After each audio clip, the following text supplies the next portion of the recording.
Narito na ang Veritas Editorial, ang paninindigan ng Veritas 846 sa mga napapanahong usapin sa bansa. Pakinggan si Reverend Father Anton C.T. Pascual, Pangulo ng Veritas 846, ang radyo ng simbahan. Veritas Editorial.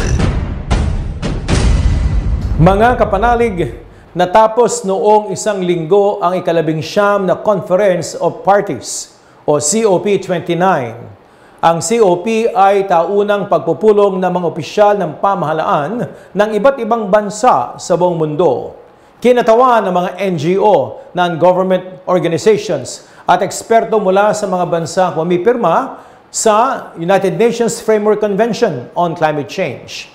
Ang nagdaang COP ay kilala bilang Finance COP dahil pangunahing pinag-usapan doon ang tinatawag na New Collective Quantified Goal or NCQG in Climate Finance. Ito ay ang pondong bubuin ng United Nations para tulungan ang mahihirap na bansa sa climate change adaptation at mitigation strategies. Matapos ang halos 2 linggong talakayan, $300 bilyong taon-taon ang napagkasunduan. Pag-aambagan ito ng mga mayayamang bansa hanggang 2035. Mas mataas ito sa mga unang taunang goal na $100 billion lamang na pinagkasunduan noong 2009. Para sa Executive Secretary ng UN Climate Change na si Simon Stale, sa halos tripling inilaki ng target, may tuturing itong breakthrough agreement at insurance policy para sa sangkatauhan. Aniya, makatutulong daw ito sa maraming mahihirap at vulnerableng bansa sa pagtugon sa climate change. Abay, kasama na ang Pilipinas diyan, di po ba kapanalig?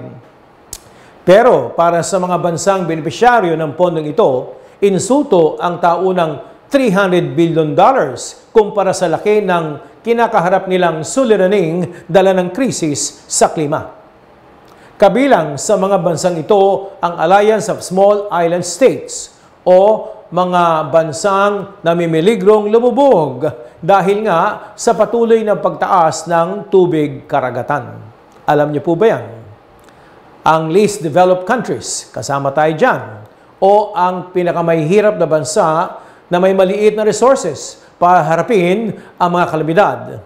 At ang G77 o ang 77 developing countries, kabilang na ang ating bayan. Nitong mga nakalipas na buwan lamang, naramdaman natin ang matinding epekto ng climate change sa magkakasunod na bagyong bumayo sa ating bansa, lalong-lalo na sa Luzon, sa Bicol Region. Paliwanag ng mga bansang ito, layunin ng United Nations na magkaroon ng makatotohanang finance goal para sama-samang tugunan ang krisis sa klima.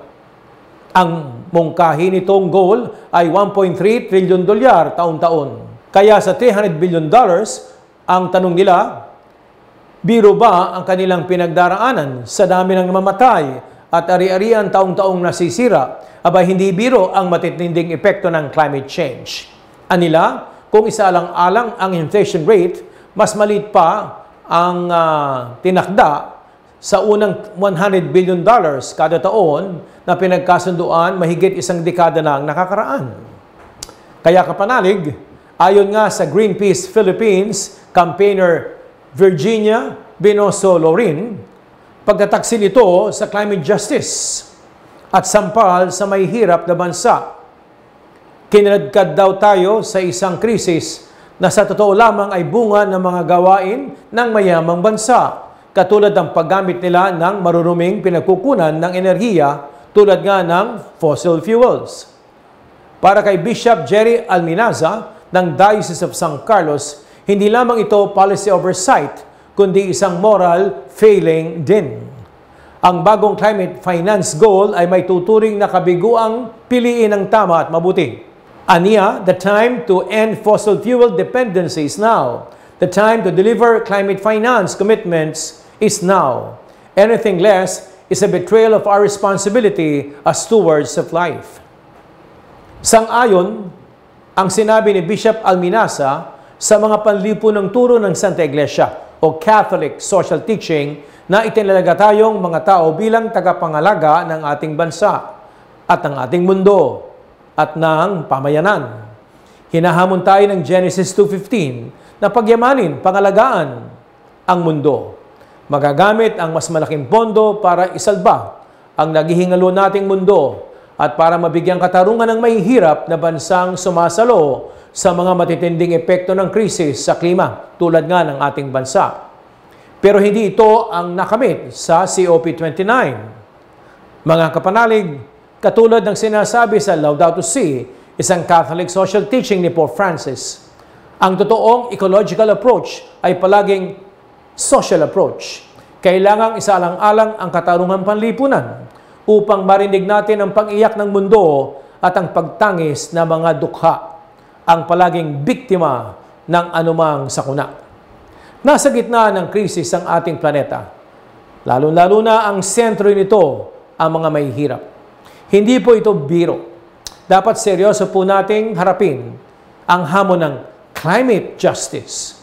Bigyan ng katarungan ang mga mahihirap na bansa na siyang matinding nakakaranas ng mga matitinding disaster, both natural and man-made. Sumainyo ang katotohanan. Inyong napakinggan ang Veritas Editorial. Ugaliing pakinggan ng Veritas Editorial kasama si Reverend Father Anton C. Pascual. Veritas Editorial.